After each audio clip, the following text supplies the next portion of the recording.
সকলকে hi and welcome and also happy new year my dear friends. হ্যাঁ, আমি জানি অনেকটাই লেট হয়ে গেছে, তার জন্য খুবই দুঃখিত। যাই হোক, আজকে আমরা পরিবারের লোকেদের সাথে একটা আউটডোর পিকনিক করতে যাচ্ছি, কিন্তু যেখানে যাবো ভেবেছিলাম সেখানে আর যাওয়া হয়নি, কারণ এরপর যেখানে গেছি তারই হয়তো এই ইচ্ছে ছিল যে নতুন বছর তাকে দিয়েই শুরু হোক।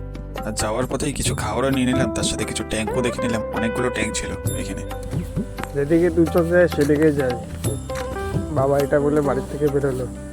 ঘুরতে ঘুরতে ঘুরতে ঘুরতে কোথায় আসলাম, ফাপড়ির ভিতরে নতুন কামাখ্যা মন্দিরের ব্যাপারে শুনলাম, তো এখানে চলে আসলাম সবাই মিলে। যাই এখন মন্দিরটা,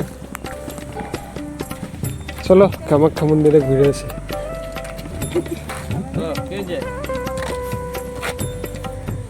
ব্যাগপত্র রেখে চলে যাচ্ছিলাম। মন্দিরের অ্যাম্বিয়েন্সটা এতটাই দুর্লভ ছিল যে মন পুরো শান্ত হয়ে গিয়েছিল। এত সুন্দর একটা শান্ত পরিবেশে এসে মনেই হচ্ছিল না যে এটা আমাদের শিলিগুড়িরই অংশ।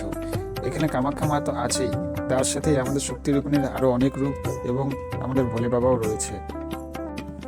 অনেক রূপগুলোর মধ্যে কিছুটা আমার মনে আছে, যেমন তারাপীঠের তারা মা, মা বগলা দেবী, মাতা ছিন্নমস্তা দেবী, মাতা দুর্গা, তার সাথে ভোলে বাবার মন্দির, তার সাথে মা মঙ্গলচণ্ডী, মা ভুবনেশ্বরী দুর্গা, মা ধূমাবতী, আরও অনেক রূপ। সবটা আমার মনে নেই, যতটা মনে ছিল সেটা আপনাদের জানালাম। মন্দিরেরই একজন বলছিল এই যে গাছটি, যে গাছের নিচে মা কামাখ্যার ভোলে বাবা রয়েছে, এই এই একই গাছের নিচে নাকি বুদ্ধদেব স্বয়ং নিজেও এইরকম এই গাছের নিচে ধ্যান করত। এটা শুনে তো আমি অবাক, কিন্তু গাছটার নাম আমার ঠিক খেয়াল নেই, উনিও বলেনি আমাকে, যেহেতু সেই জন্য আমার মনে নেই। যাই দুজন মিলে এখন জঙ্গলের ভিতরে হাঁটতে হাঁটতে মনে এগোচ্ছি। জঙ্গলে মঙ্গল হয়। ফ্যামিলি ব্লগ আমাদের। আমরা করতে চলছি। পড়ে যায় না, পড়ে যায় না। থাকো, চলো চলো জঙ্গলে।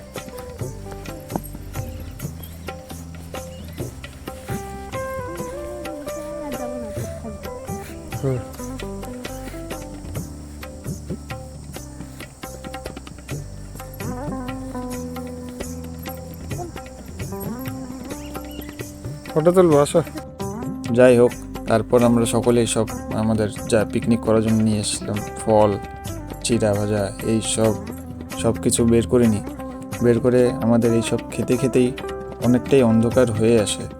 আর জঙ্গলে অন্ধকারে থাকা উচিত না, কারণ অনেক পশু পাখি বেরোয়। যেমন 1 নম্বরতে আছে হাতি। সেই হাতির ভয়ে আমরা বেশিক্ষণ ওখানে থাকিনি, ফটাফট আমাদের সব পিকনিক টিকনিক খেয়ে টেয়ে জঙ্গল থেকে বেরিয়ে পড়ি। তো সব হয়ে গেছে, খাওয়া দাওয়া তো সব করলাম, এখন রিটার্ন যাচ্ছি। অন্ধকার হয়ে আসছে, পাখিরাও সব ক্যাঁ ক্যাঁ করতে করতে বাড়ি যাচ্ছে, বলছে মানে আমাদেরকেও জানাচ্ছে বাড়ি যাও বাড়ি যাও, হয়ে গেছে অনেক। যাই রিটার্ন। এই যে চাপাতির ক্ষেত, সামনে যাচ্ছে 3 জন, অন্ধকার হয়ে আসছে, বোঝা যাচ্ছে না অতটা। বাই।